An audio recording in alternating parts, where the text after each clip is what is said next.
us on 800-433-8850. Send us your email at drshow@wamu.org.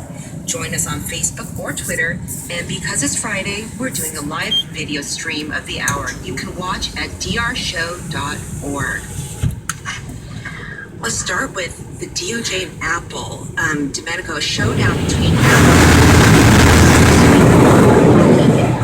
Bring us up to speed on what happened. Well, as you know very well, the court had said that Apple has to break through essentially the encryption of the San Bernardino shooter for their iPhone.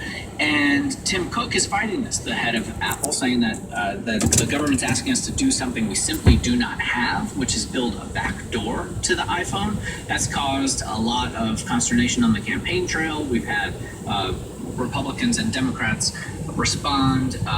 Donald Trump said that he agreed 100% with the courts. John Kasich said that this is not government overreach, that he also agreed with the court. Marco Rubio was the one who kind of had a little bit more of a nuanced view and said that it's complicated, that he understands that Apple's trying to protect privacy. Like if you lose your iPad or your iPhone, you don't want someone to have this capability to break into your sensitive information.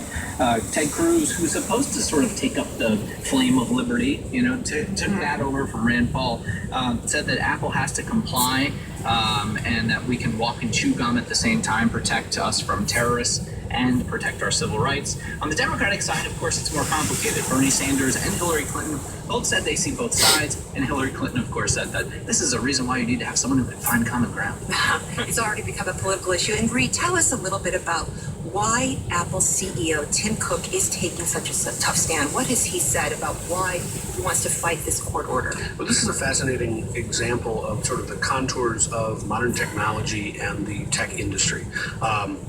And you know a lot more about this than I do, but essentially Tim Cook is arguing that this will become a slippery slope, that if Apple is ordered to rebuild their operating system and allow federal authorities a way into this particular iPhone, what's to stop the federal government from coming back the next time? What's to stop the Chinese government from coming back the next time?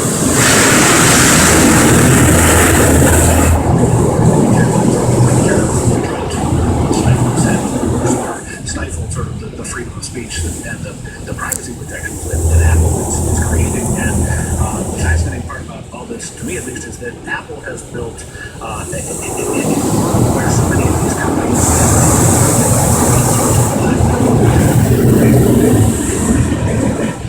are building software platforms. Apple is building a product. And once that product is built, they're sort of done with it. They're saying to their consumer, this is your product, you do what you want with it, here is your security that even we can't hack into.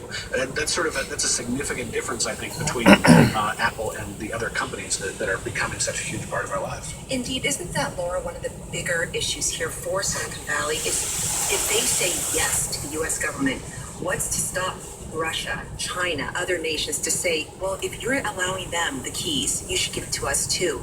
So technologically, when I talk to people, they say there are technological ways to give information in the way the U.S. government does. But what's the broader context here? What is the concern by the companies?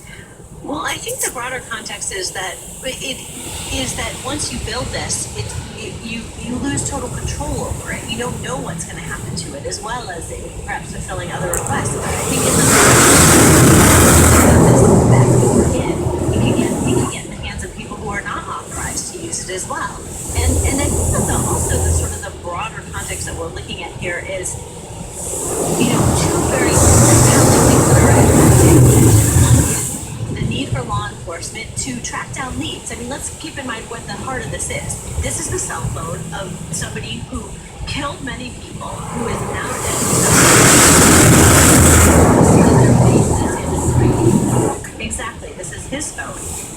There may be information that's on this phone that could lead the FBI to other potential future terrorists. More information. I mean, they're saying essentially there's information that might be useful, and so that's their principle. And then on the other hand, you have the Apple or the sort of the technology companies that are basically saying, well, there is a right to privacy here, and no one's going to trust us to protect their privacy if we just put regulations in this law.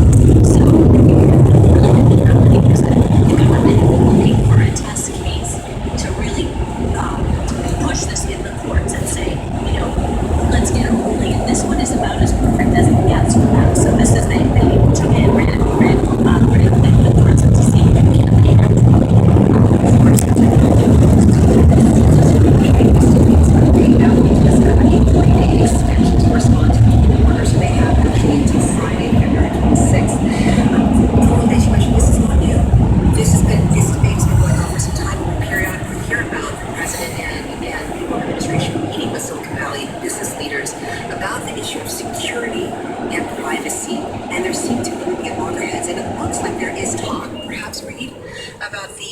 about legislation on encryption.